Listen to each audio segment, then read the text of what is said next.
Bueno, continuando con nuestro módulo número 2, procedemos a pasar al tema de la determinación del impuesto sobre la renta y complementarios. Para el efecto, recordaremos lo que ya les había comentado con relación a los componentes del impuesto de renta, que son renta y ganancias ocasionales, así como los contribuyentes, que pueden ser sociedades naturales, sucesiones ilíquidas y jurídicas y asimiladas. Ahora, con relación a la forma de determinar el impuesto de renta, tenemos que el artículo 26 nos establece cómo se debe establecer la renta líquida gravable sometida al impuesto, es decir, la base gravable. El artículo 26 nos establece cómo se determina la base gravable y los artículos siguientes nos indican por cada componente de ingresos, costos y deducciones qué requisitos debemos cumplir o qué ingresos tienen beneficios especiales, así como qué rentas pueden ser objeto de exenciones. Nos establecen las compensaciones vigentes en nuestra norma para llegar a la base gravable. El artículo 26 nos define la base gravable como la suma de los ingresos ordinarios y extraordinarios susceptibles de incrementar el patrimonio. Tienen que tener muy presente esa última previsión.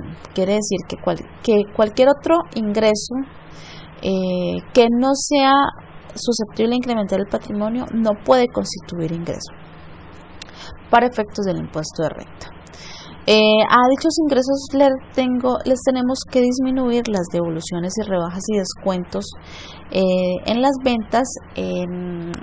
De eso detraemos también los ingresos no constitutivos de renta que se encuentran contemplados en los artículos 35 y siguientes del Estatuto Tributario, que son objeto de una de las actividades que se encuentran dentro de la plataforma.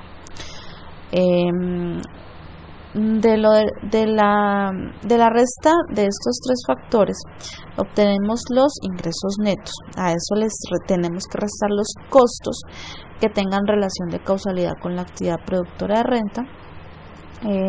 Luego restamos las deducciones, las cuales también tienen que cumplir ciertos requisitos especiales, y obtenemos la renta líquida, la cual debemos comparar con el sistema presuntivo, que se denomina renta presuntiva, que se encuentra contemplada en los artículos 189 y siguientes del Estatuto Tributario.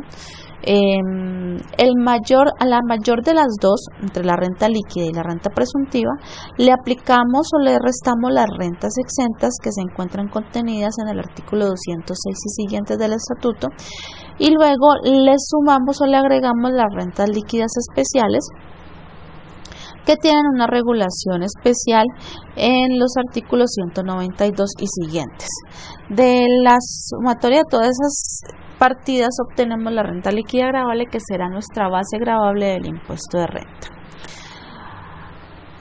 Empezamos con la noción de ingresos, sus clasificaciones y la forma de determinar su realización o su devengo, de acuerdo a si las personas están obligadas o no obligadas a llevar contabilidad. Bueno, los ingresos es todo recurso de dinero que ingrese a los contribuyentes susceptibles de incrementar el patrimonio. Estos se dividen entre los constitutivos de renta y los constitutivos de ganancia ocasional, conforme ya lo hemos dicho en ocasiones anteriores. También se clasifican según su fuente, de fuente nacional, que se encuentra en el artículo 24 del Estatuto Tributario, y los de fuente extranjera, que se encuentran establecidos en el artículo 25. Recordamos la importancia de clasificar los ingresos entre ingresos de fuente nacional y extranjera, atendiendo a que de esta clasificación es la que nos da el punto de partida para saber los residentes y los no residentes sobre qué ingresos tributan. Recuerden, residentes fiscales tributan sobre ingresos de fuente nacional y extranjera, y los no residentes solamente tributan sobre ingresos de fuente nacional. Ahora, con relación a la realización de los ingresos, costos y deducciones, hay que tener presente que la Ley 1819 dividió expresamente la forma de realización de los ingresos y costos y deducciones para los no obligados a llevar contabilidad y para los obligados a llevar contabilidad. Para efectos de recordar y puedan hacer la clasificación, es necesario verificar de que el Código de Comercio establece quién está obligado y quién no se encuentra obligado a llevar contabilidad. Los obligados a llevar contabilidad son aquellas personas que se reputen como comerciantes de acuerdo a las normas mercantiles.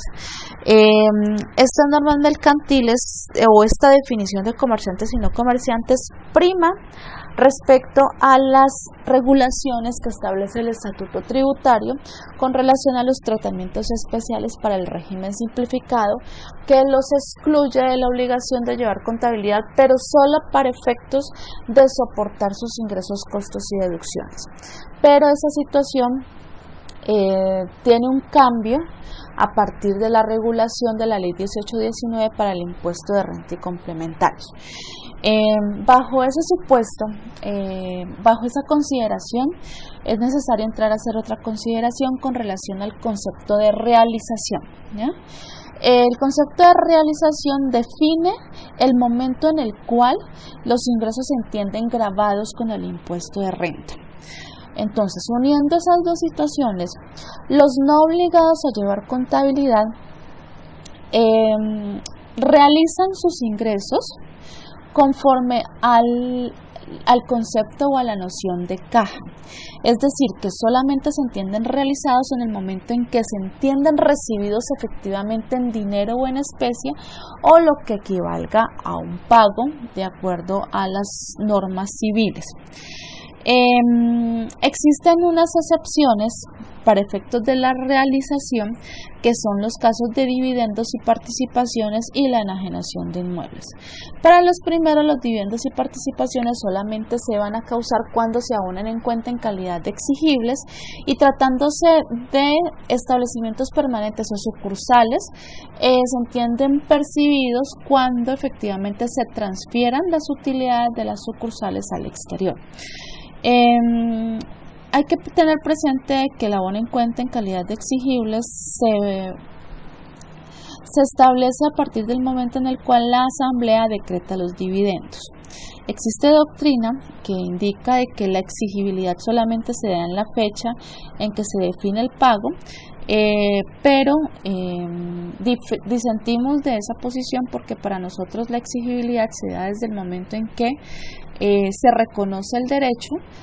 La otra forma es el momento en el cual se efectúa el pago. Y respecto a la enajenación de inmuebles, los ingresos se entienden realizados en el momento en que se protocoliza la escritura pública, es decir, la fecha de la escritura pública, independientemente del momento en que se registre en la Oficina de Instrumentos Públicos. Para efectos de los costos y deducciones, la realización para los no obligados a llevar contabilidad sigue el mismo criterio de los ingresos. Contabilidad, entre comillas, contabilidad de caja, o sea, sistema de caja, y para tanto ingresos y costos, tratándose de pagos anticipados, estos solamente son ingreso gravable con el impuesto de renta en el momento en que se ejecute el servicio o se entregue el bien objeto del anticipo.